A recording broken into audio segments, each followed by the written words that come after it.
I'm Nikki Nolan. This is A Matter of Life and Debt, a show about people in the United States and their student debt. Today's episode, Was College Worth It?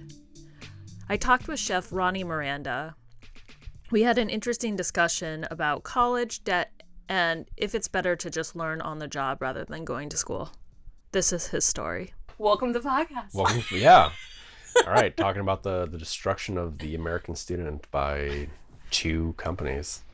How much did you start out with and how much did I took out about $30,000 at 7% interest originally. Okay. Then Sallie Mae got away with charging me the maximum amount of interest they possibly could at the time. So I was at 10.5%. Ugh. Then it went up to 11, and then eventually it was 13.6%. So you weren't on a fixed rate. It was... They would not allow me to get a fixed rate. Why? I don't know. But I tried a few times working with different people, and it was Sallie Mae. They would not allow me to refinance, essentially. They were just holding on to it. Ugh. So I was at 13.6% at $30,000. And then I wasn't looking at the statements. Yeah. I wasn't looking at them because I was 19 and not really, I was like, they're not going to screw me over. I found out that a company called CEC, which is Career Education Corporation, they go around, they buy up schools and they turn them into for-profit schools. They fire the entire guidance, like the counselors, all of them get fired. Most of the upper management gets fired. All of the people that do all the financial work, they all get fired. They bring in their own people who work directly with Sallie Mae in conjunction with them. I ended up having total about $70,000 in loans. 40,000 of it was then forgiven. Oh, how did you get that? A class action lawsuit against CEC and Sallie Mae. Oh, when was that? This was 2011. Oh, okay. What was happening is Sallie Mae, with the help of CEC, was taking out loans for students on students' behalf without informing the students of this money. Oh. And using the money, I'm doing air quotes, for stuff you were using at CEC, whatever school they owned. Mm-hmm. But you weren't getting the money. It was just going into someone's pocket. There were somewhere around 100,000 students that had money forgiven at the time. Because I never took this money out. Yeah. And I fought it. I was like, I didn't take this money out. You're like, where did this come from? And then they screwed up, though. They were taking out money for former students. People who weren't... That's how they got caught. Because students weren't actually enrolled at the time. And they still tried to get the money from me for like years. That's insane. Until I just had a lawyer friend write a letter. And say stop? And they left me alone. What did the letter say? It was just like a... The letter is basically saying that they were harassing me because they quoted the case number of the class action lawsuit for giving the money. So they're like, no, go away. Or we'll sue you for harassment, which I probably should have sued for harassment now that I think about it. Had like $40,000 forgiven. Yeah. They gave me $300 back. Felt good about that $300. Then Sallie Mae continued to do their criminal acts. So the U.S. government, in all their glory, stepped in and said, you know what? You can't do this anymore. Oh, but you're one of our biggest donors. So just change your name. So now they're Navient. There's no difference. It's the same company. My account numbers, it's all the same. So the U.S. government basically awarded them for being criminals. When I do this, it's called extortion. I had Navient, and then my rate went up to 13.9%, which is the maximum at the time. And then I was like, well, I can't afford this. And I lost my job. The company closed, and it was a bad time of year to be looking for a job as a chef, so all that. And then I finally found something. I was like, cool, I can start paying them the bare minimum. Yeah. And they wanted me to pay them like $1,400. And I was like, I can't afford that. I can afford the monthly amount. Like, well, no, this is your new amount. Well, then I'm not paying you then. Well, we'll come after you. Like, go right ahead. You can't get anything for me because in the state of California, you cannot garnish my wages within a certain amount. You can only take 10%. So come at me, bro. And did they come at you? They tried to. The second they did anything illegal, I called up a lawyer friend. How'd you get this lawyer friend? We dated for a minute. She still likes me enough to do those things for me. Pro tip, date a lawyer. Yeah. And then keep them as a friend. Date a lawyer. They gave up and basically sold my loans at a reduced price to the federal government. So now all my loans are federal loans at 2.37%. How did you get 2.3%? They refused to refinance my loans. I don't know, mine's at 2.37. I don't know. That's just what they gave me. I am so angry. Yeah, and because there was apparently another class action lawsuit that my name was on that I didn't even know about. They took another $9,000 off, so I only owe $21,000. Now? Yeah. What? I'm on a repayment plan, so I'll actually be paid off in a little less than 5 years. But to go back to the original amount, okay, the original actual amount them giving you fake money? Yeah, before all that. Original amount was before the interest rate. Oh, they also left the interest rate going while I had an in-school deferment. Oh, fun. For 4 years. So I had interest occurring for 4 years in school, but my paperwork never said that. So yeah, another wonderful thing that Sallie Mae did. I took out $16,000 originally that I actually took out and signed for. $16,000. I paid off $14,000. I owe $21,000. Do the math on that. It's infuriating because people think that, oh, well, student loan companies, they employ a lot of people. No, they really don't. In fact, there's only a handful of student loan companies in the country, and all that money goes to one dude who doesn't put money into the local economy. Who's this dude? It's a group of people who own Sallie Mae. Okay. They're really good friends with Freddie Mac, who defraud the American public on how many houses and mortgages and all that. The mortgage crisis of 2006, 2007. It started in 2004 and in 2008, and hundreds of thousands of lawsuits against them. And does anything happen to Freddie Mac? No, they ended up they owed money, but because of the way the taxes are set up, they ended up getting more money back. They were supposed to pay $100 million in damages, and they ended up getting money. If they know the system. It's amazing. They built the system. That's the thing. They invest in the right people. It's really nuanced, but it's also really simplistic as to why we have a problem. Why do you think we have the simple problem is that every generation, every person before us was trained and drilled into every single day. Mm-hmm. You have to go to college. Not the proper way to say it. You need education. You need a higher education in something. Mm-hmm. You don't need to go to college. College is almost useless these days, unless you want to be doctor, lawyer. That's about it. Yeah, nurse. Nursing school, but nursing school isn't college. Nursing school is a trade school. People don't say I go to medical school to become a nurse. You went to nursing school, which is its own classification, which is a trade school, which I'm all for trade schools. I went to a trade school. I went to 2 trade schools. Yeah. But we have trained everyone. You beat it into us from the day we're 5 years old, which is you need to go to college, because if you don't go to college, you are nothing in life. But yeah, I worked at a Michelin star restaurant for a while. And I'd have kids come in. By kids, I mean they're 23. They come in, and the amount of money because they were taught at their fancy culinary school how much money they're going to make when they get out. They fail to say this is how much money you're capable of making, not how much money you're actually going to make. Yeah. Well, I went to culinary school. Awesome. Which one? The Greystone. That's a good school. Awesome. Yeah. So I'll pay you minimum wage, and you'll get tips and a shift beer. Oh, you want more than that? Yeah, no, you have no experience. But I went to school. Yeah, you went to school.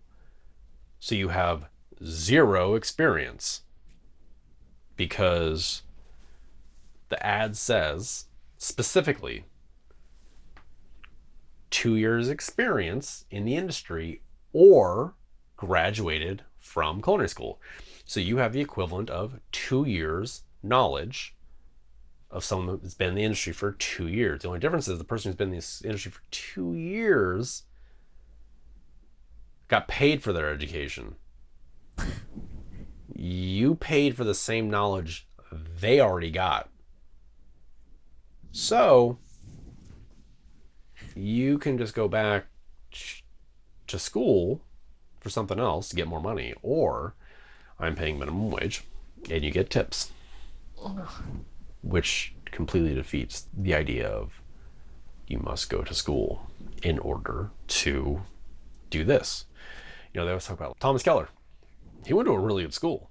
He did. But he also worked at the cafe with his mom when he was a kid, working his way up. He was a dishwasher, and then he fell in love with being a cook. And he cooked for years before he went to school. And then he even realized that he didn't have to go to school. He already knew all of it, But he went just... But also when he went to school, it cost 1/10 what it costs now. Yeah. The same school is like $125,000 for the program. And you get out and you're making minimum wage. And you're getting... My grandmother went to school. My mom went to school. Yep. And it was, you got a job afterwards. It's not the case anymore. Jobs aren't there. Or the difference is, the first thing that people used to buy before college loans took over our education system was a new car. Second thing they used to buy was a house. And we're talking our parents and grandparents' generation. Yeah, no, my mom bought a Yeah. house. Now we get 6 months deferment, and we can't even find a job in No. those 6 months.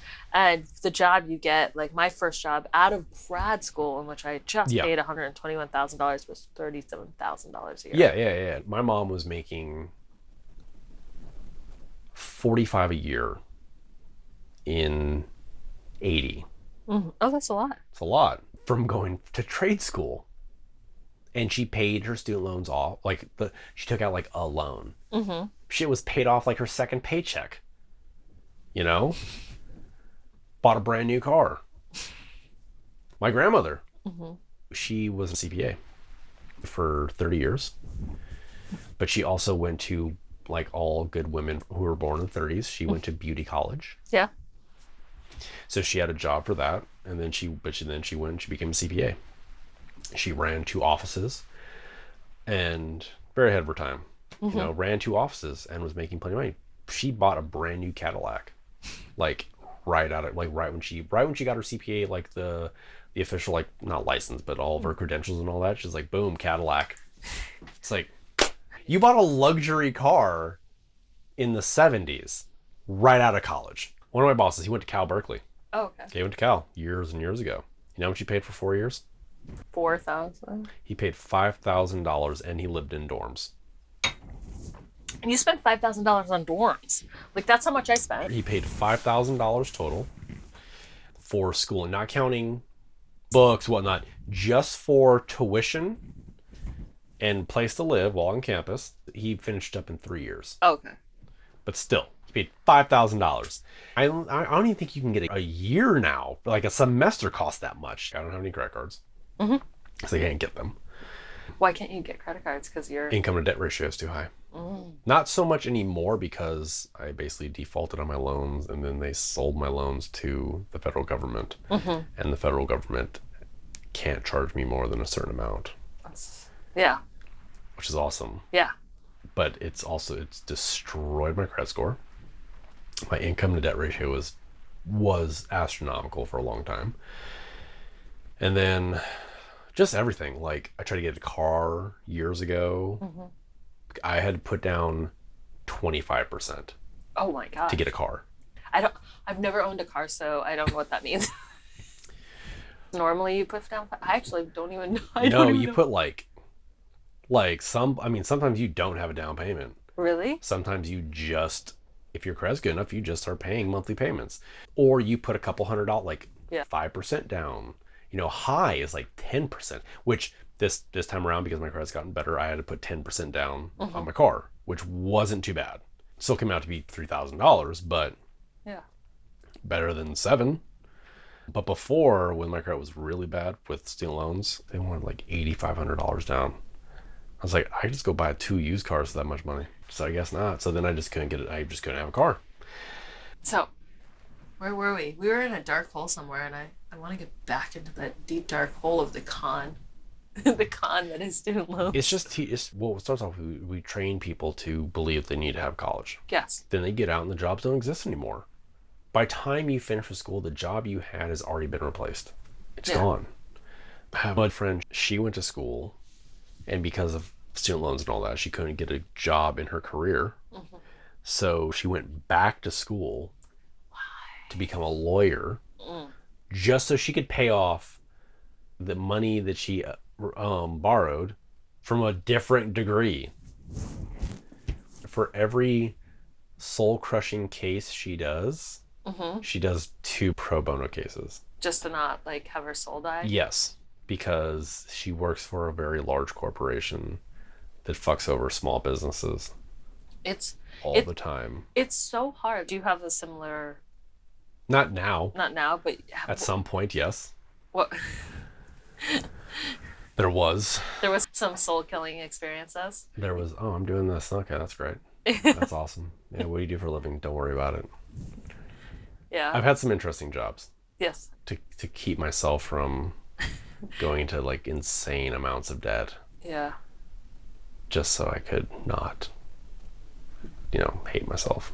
But yeah. Oh, student loans. Good times. Many people will be in servitude for the rest of their lives just to pay off the student loan that they took for a job they can't get. There is a economic problem in this country. Oh, you're poor. We're not going to help you. In fact, we're going to create new things to screw you over even more. And then we're going to blame you for bringing the economy down to the people who are just above you. And and they're intertwined. That's what it is. It's just this situation of like, go to school. Now you owe money, but we're not going to pay you enough to pay it off. And your interest rate is going to be astronomical. I look back and what I would have done differently is I would have, even though I have some friends from college that are all like do or die to the end, but I wouldn't have gone to college. I would have left town because I had some money. Not a lot, but I had a car. I had some money. I had a sleeping bag, Yeah. Those are the necessities you need. Yeah. Sleeping bag in a car. Yeah, exactly. A little bit of food, but... You can stop and, get some food somewhere. Or there's plenty of restaurants that will let you work a shift for a meal. Easily. I didn't know that. Plenty of restaurants will do that, especially along the 101. If you're like, just for a meal, just for dinner. Yeah. Do whatever you want. I'll clean. Take out the trash. Mop the floors, whatever. Interesting. Yeah. Pro tip. So if you had to do anything differently or give any advice to someone who has yet to be in debt yet, like... My advice would be get a job while you're in high school. Something small, 2 days a week. Save all of that money. Do not spend a dime. Become a busser or a runner because you're going to get cash tips every night. You take those and put them right in the bank. Done. Okay? 4 years of high school doing that, you're going to have a good amount of money at the end. Okay? Travel. Go pick a state. People always like, oh, go international, which is awesome. Yes, go international. But America's big. Yeah. The United States is a large place. And we have a lot, even though the country looks very one-sided these days, the country's really diverse. Like, Seattle's nothing like the Bay. It's kind of like the Bay Area, but it's not. It's a different vibe. Go to Louisiana, go to Mississippi, go to Florida, go to Washington, D.C. Talk to people you've never talked to before. Yeah. Then, once you're done with your little adventure, figure out what you want to do with your life. Yeah, I think... Which is going to change by the time you hit 25. Because you're going to do that in college, except you paid for college. And then you are in debt for something you don't want to do anymore because you realize that the people you're going to work for suck. So, go get a job. Something that has benefits and pays a decent wage and enjoy life, Don't be in debt. Then, when you have your career set, you're like, well, now you can take some time off. You look back, you're like, well, I had fun. Not like, I was paying off money from the age of 20 until 35, and I got nowhere. Any finishing thoughts? Don't go to college. Just don't go to college. Stay home. Live at home. Also, live at home as long as your parents will allow you to. Okay? The rent's expensive. But also, get a part-time job in high school. Go to a trade school. Figure out what you want to do with your life. Because guess what? You're 19, you don't know shit. When you realize that you don't know shit, that's when you know shit. It's when you actually realize that you don't know a goddamn thing about life is when you've reached a moment where you actually know things. I have a really good friend. She was a conservative, MAGA hat wearing. Yeah, it was weird. Her whole family's that way. She traveled. She went to India. She went to Thailand, Vietnam. She went to the UK. She went to Rome. Went to a few parts in Africa. Got home. She's a lily-livered liberal these days. It's amazing how someone sees the world and comes back and all of a sudden it's like, can't we all just like love each other and get along? And I can't believe he says things like that. Like, you voted for this. But she saw the world and all of a sudden her whole world changed. I'm not going to say that happens to everyone, but you see the world and it changes you. Don't go to school. Travel, enjoy life. Yeah. Thanks so much for being here. Yeah. Matter of Life and Debt is produced by me, Nikki Nolan. Special thanks to F.A. Achman for creating the music and mastering the audio. Additional support and thanks to Sarah Tebow, who writes the information and transcripts about each episode. This podcast would not have been possible without them. Visit our website for more information, matteroflifeanddebt.com, where you can listen, read transcripts, get additional context to the subjects you just heard about. Subscribe, absolutely for free. That website again, matteroflifeanddebt.com. Thanks again for listening.